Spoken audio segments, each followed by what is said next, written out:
Welcome back to your channel. আজ আমি আলোচনা করব দশম শ্রেণীর পশ্চিমবঙ্গ সরকারের ওয়েস্ট বেঙ্গল বোর্ডের দশম শ্রেণীর একটি কবিতা, যেটি দ্বিতীয় অধ্যায়ে আছে। কবিতাটির নাম, পোয়েমটার নাম ফেবেল এবং কবির নাম র্যালফ ওয়াল্ডো এমারসন। কবিতাটি আমরা যদি পড়ি, বাহ্যিকভাবে এটি পড়লে বোঝা যায় যে এটা একটি পর্বত এবং একটি কাঠবিড়ালির কথোপকথনের কবিতা, কিন্তু কবিতাটি আরও গভীর অর্থবাহী। কবিতাটা যদি আমরা বিশ্লেষণ করি তাহলে আমরা বুঝতে পারব কবি কাল্পনিক পশুদের কথোপকথনের মাধ্যমে মানবজাতির উদ্দেশ্যে বার্তা দিতে চাইছেন।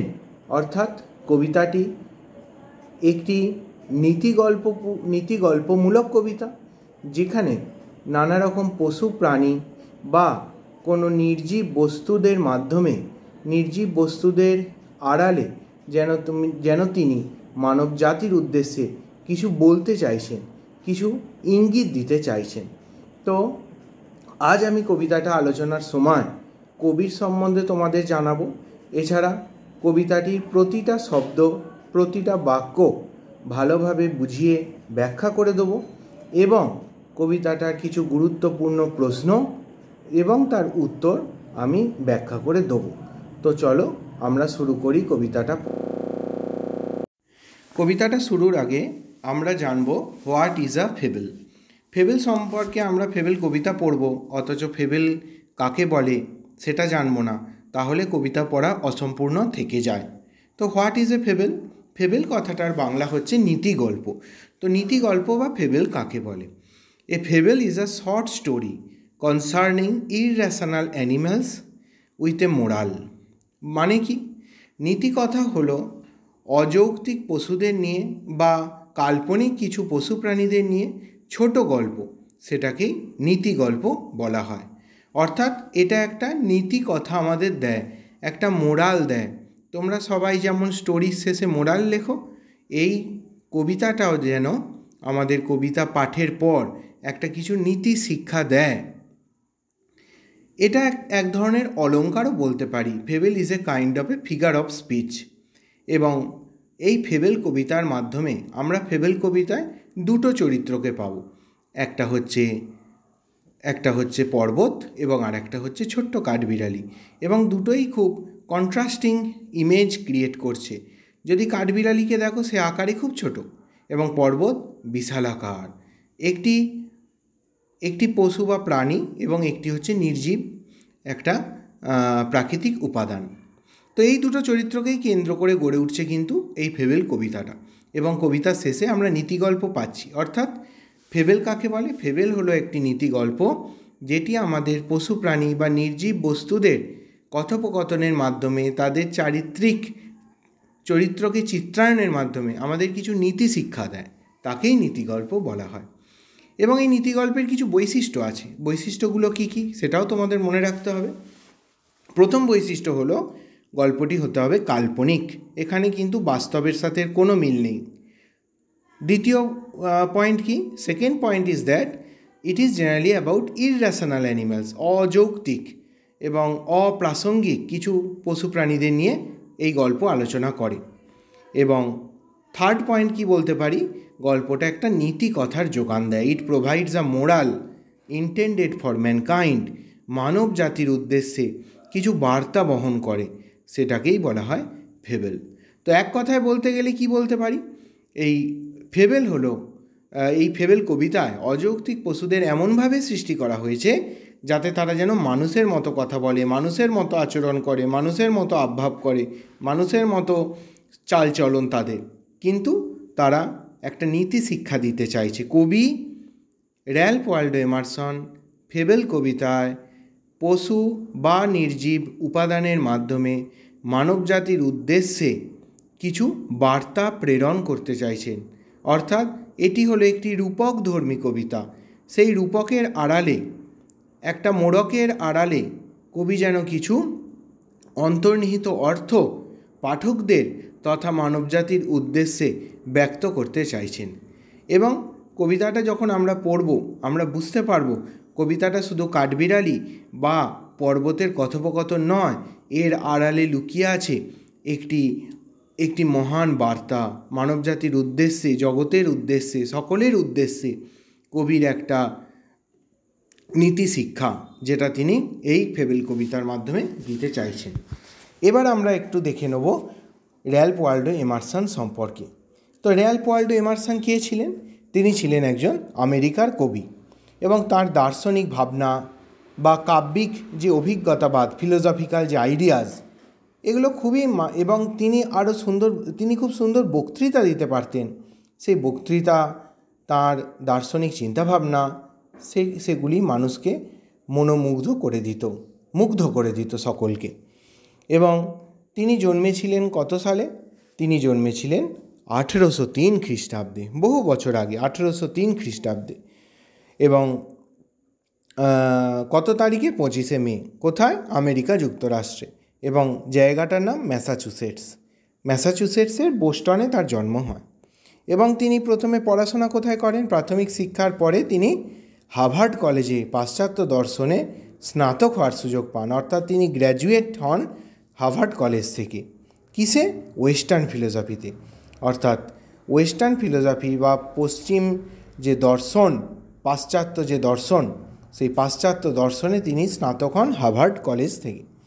তিনি লেখক, তিনি একাধারে কবি, তিনি একাধারে সুবক্তা, এবং অন্যদিকে তিনি দার্শনিকও ছিলেন। এবং এমারসন কেন তিনি বিখ্যাত হন? তার ইন্ডিভিজুয়ালিজমের জন্য। এবং ইন্ডিভিজুয়ালিজম মানে ব্যক্তি স্বাতন্ত্র্যবাদ, এবং তার the theory of infinitude of the private man, ব্যক্তিগত অনন্ত ভাব, এই তত্ত্বকেও তিনি প্রচার করেন। তিনি পরবর্তীকালে আটলান্টিক সমুদ্র পার হয়ে ভ্রমণের উদ্দেশ্যে বিভিন্ন দেশে পাড়ি দেন, এমনকি ইংল্যান্ডেও তিনি ভ্রমণ করেন। আর ইংল্যান্ডে থাকাকালীন তিনি William Wordsworth, Samuel Taylor Coleridge, Thomas Carlyle এনাদের ইত্যাদি বিভিন্ন বিখ্যাত কবিসত্তার সাথে, ব্যক্তিত্বের সাথে তার পরিচয় হয়, তার সাক্ষাৎ হয় তার ভ্রমণকালে। তার বিখ্যাত কাজগুলোর মধ্যে নানা রকম কবিতা আমরা পাই, নানা রকম বক্তৃতা পাই, এবং নানা রকম ব্যক্তিগত চিঠিপত্র পেয়ে থাকি।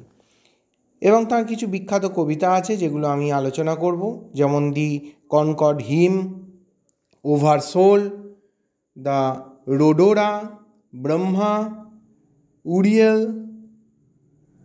এর মধ্যে ব্রহ্মা কবিতাটি তার ভারতীয় বৈদান্তিক যে দর্শন এবং ভগবদ্ গীতার প্রতি তার অনুরক্তি ব্যক্ত করে। অর্থাৎ তোমরা এটা শুনে বুঝতেই পারছো যে র্যালফ ওয়ালডো এমারসন শুধুমাত্র একজন কবি ছিলেন না, তিনি ছিলেন একজন বিখ্যাত দার্শনিক, এবং তার ব্যক্তিসত্তা, তার যে চিন্তা ভাবনা, তার পাশ্চাত্য দর্শনের যে গভীর প্রগাঢ় জ্ঞান, সেই জ্ঞান ব্যক্ত হয়েছে তার কবিতার লেখনীর মাধ্যমে। এবং তিনি মারা গেছিলেন 1882 সালের 27শে এপ্রিল, 78 বছর বয়সে ম্যাসাচুসেটসে তাঁর জীবনাবসান হয়। এই হলো কবি সম্পর্কে আলোচনা। এবার আমি তোমাদের পাঠ্যাংশে কবি সম্পর্কে যেটা বলা আছে সেটা নিয়ে আমি তোমাদের আলোচনা করে শোনাবো, এবং এইভাবে আমরা ধীরে ধীরে এগিয়ে চলব। তোমরা কেউ ভিডিওটা স্কিপ না করে সম্পূর্ণ ভিডিওটা শোনো, দেখো, এবং তোমাদের কোনো প্রশ্ন থাকলে কমেন্ট বক্সে কমেন্ট করে জানাও, যাতে আমি তোমাদের সেই উত্তর দিতে পারি। আর শেষ পর্যন্ত ভিডিওটা দেখো, যাতে তোমাদের সমস্ত প্রশ্ন, সমস্ত জিজ্ঞাসা সব ক্লিয়ার হয়ে যায়। তো চলো আমরা এবার টেক্সট বইটা তোমরা নিয়ে বসো, এবং সঙ্গে একটা পেন্সিল বা একটা খাতা এবং পেন, যাতে তোমরা গুরুত্বপূর্ণ জায়গাগুলো দাগ দিয়ে নিতে পারবে, যেটা পরীক্ষার সময় তোমাদের খুবই কাজে লাগবে। দেখো, তোমরা সবাই টেক্সট বই খুলে ফেলেছো এবং হাতে একটা পেন্সিলও নিয়েছো আশা করি। তো ভিডিওটা সম্পূর্ণ দেখো, যাতে তোমাদের কোনো অসুবিধা না হয় কবিতাটা সম্পর্কে, যাতে তোমরা এখানে পড়েই একেবারে মাধ্যমিক পরীক্ষা দিতে পারো খুব ভালোভাবে। তো দেখো, ফেবেল কবিতাটা লেখক র্যালফ ওয়ালডো এমারসন, এবং লেসন হচ্ছে 2, the author and the text. তো অথার অ্যান্ড দ্য টেক্সট সম্পর্কে আমরা আগে জানবো। Author and the text, Ralph Waldo Emerson was an American essayist. তো তিনি কে ছিলেন? Ralph Waldo Emerson. আমি আগেই বলেছি 1803 সালে তিনি জন্মেছিলেন এবং মারা গেছিলেন 1882। তাহলে 1803 সালে জন্ম, 1882 সালে মৃত্যু। তিনি ছিলেন আমেরিকান এসেইস্ট, আমেরিকার একজন প্রাবন্ধিক, লেকচারার। লেকচারার মানে যিনি বক্তৃতা দেন, লেকচারার কথার অর্থ হচ্ছে যিনি বক্তৃতা দেন। তাহলে আমেরিকান এসেইস্ট কথার অর্থ কি? আমেরিকান এসেইস্ট কথার অর্থ হলো আমেরিকার একজন প্রাবন্ধিক, তার বাড়ি যেহেতু আমেরিকায় ছিল তাই কথাটা হচ্ছে আমেরিকান এসেইস্ট। এবং লেকচারার কথাটার অর্থ হচ্ছে যিনি ভাষণ দেন। এবং পোয়েট, কবি। His famous poems include Concord Hymn and Brahma. তোমাদের আগেই বলেছি যে ব্রহ্মা কবিতাটা কিন্তু ভারতীয় বেদান্ত দর্শনের ওপর তিনি লিখেছিলেন। কেন? কারণ তিনি নিজে ছিলেন একজন দার্শনিক। এবার কবি সম্পর্কে আমরা জানবো একটু, কবি সম্পর্কে জানবো। The poem describes a conversation between the squirrel and the mountain. তো কবিতাটা কী নিয়ে ডেসক্রাইব করছে? একটা কাঠবিড়ালি এবং একটা পর্বতের কনভারসেশন মানে ডায়লগ, কথোপকথন, এই নিয়েই কবিতাটার বর্ণনা। The squirrel points out that in this world every being, living or non-living, big or small, have their individual reason for existence. তাহলে এই কবিতায় কাঠবিড়ালি কি বলছে? যে এই পৃথিবীতে প্রত্যেকটা জিনিসের, প্রত্যেকটা সে সজীব হোক বা নির্জীব হোক, এই যে লিভিং অ্যান্ড নন লিভিং কথাটার অর্থ হলো, লিভিং অ্যান্ড নন লিভিং কথার অর্থ হলো সজীব বা নির্জীব।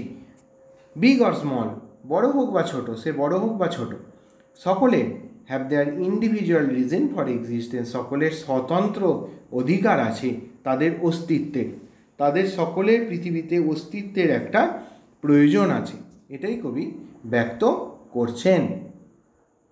এবার আমরা কবিতায় আসা যাক।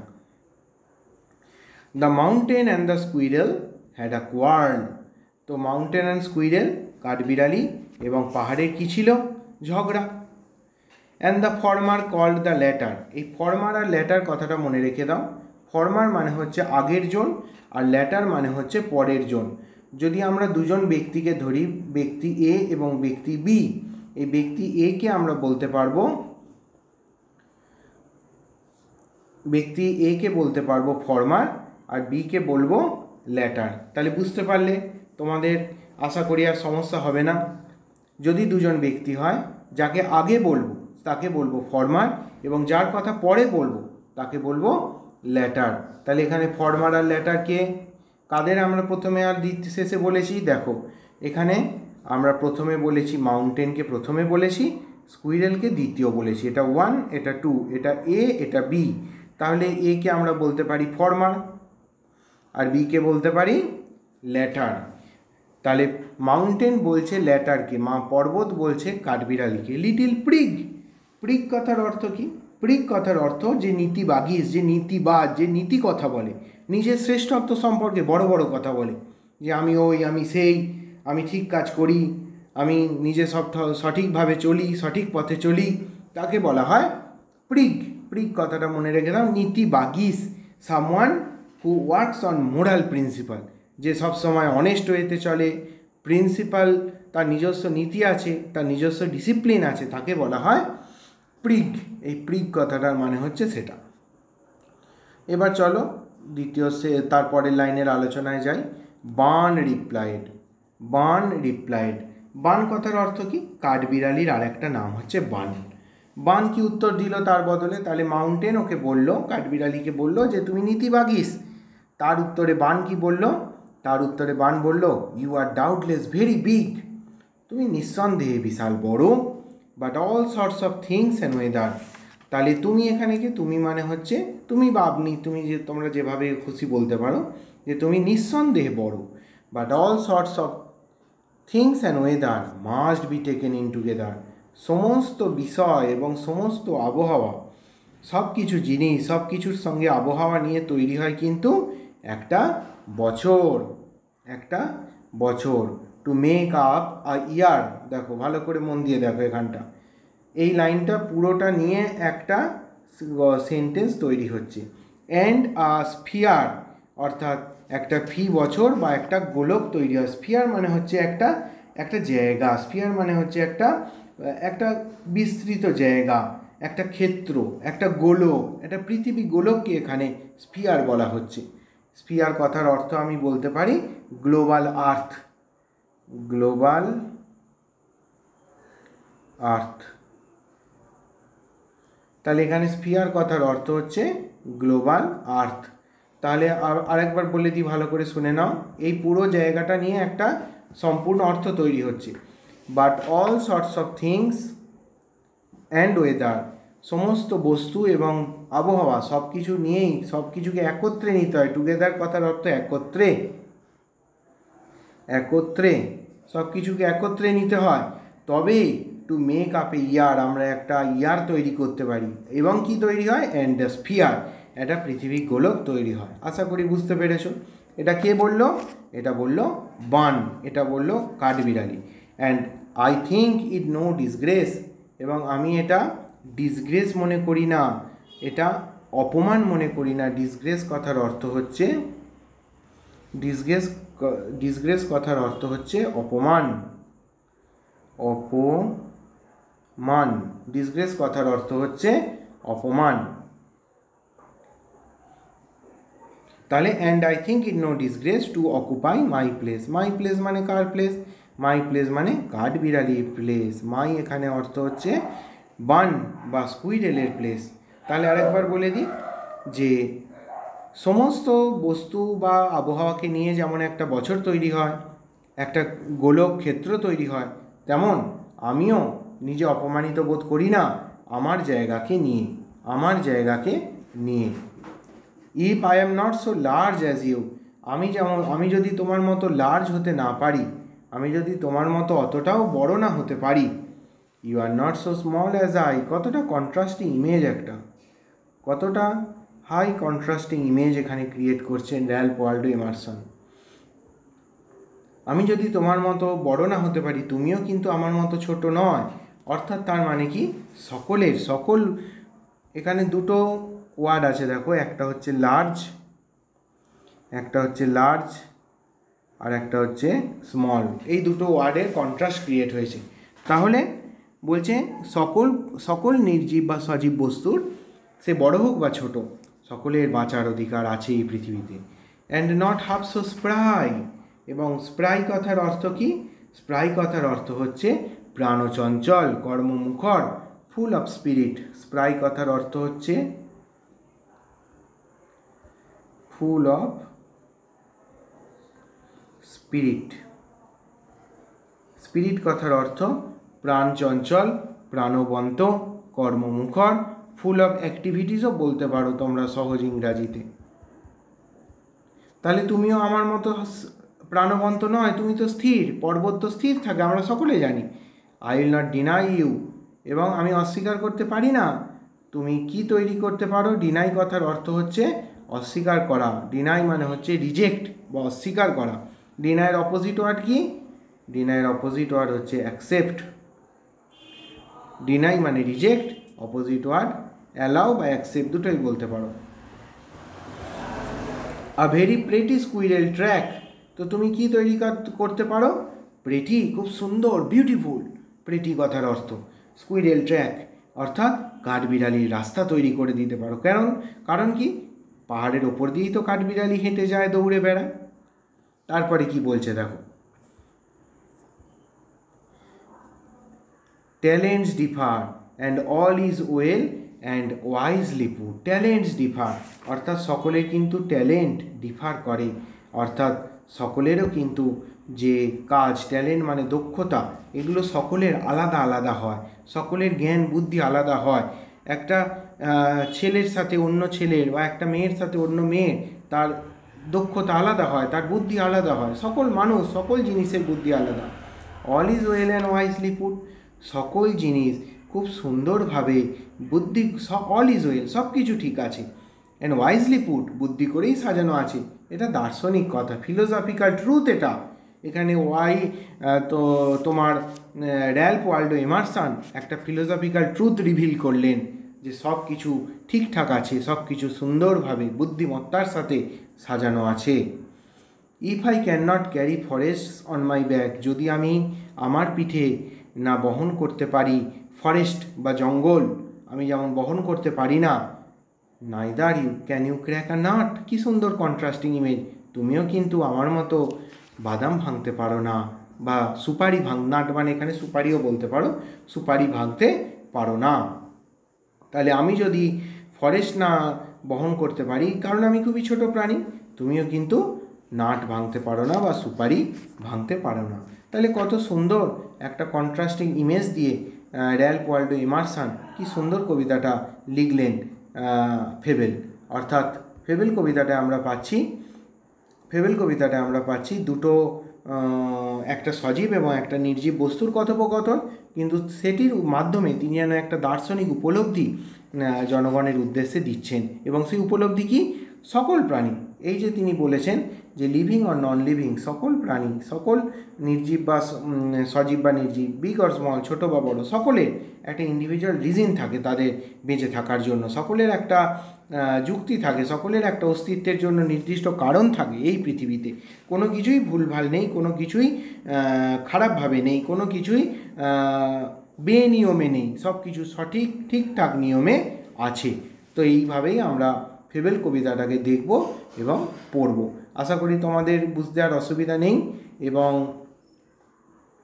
এইভাবে আমরা এই ফেবেল কবিতাটাকে পড়ব, এবং এর পরবর্তীকালে এর পরের ভিডিওতে আমি আলোচনা করব ফেবেলের যে গুরুত্বপূর্ণ কিছু প্রশ্ন উত্তর আছে, সঙ্গে অ্যাক্টিভিটির প্রশ্নগুলো পারলেও আমি আলোচনা করে দেবো।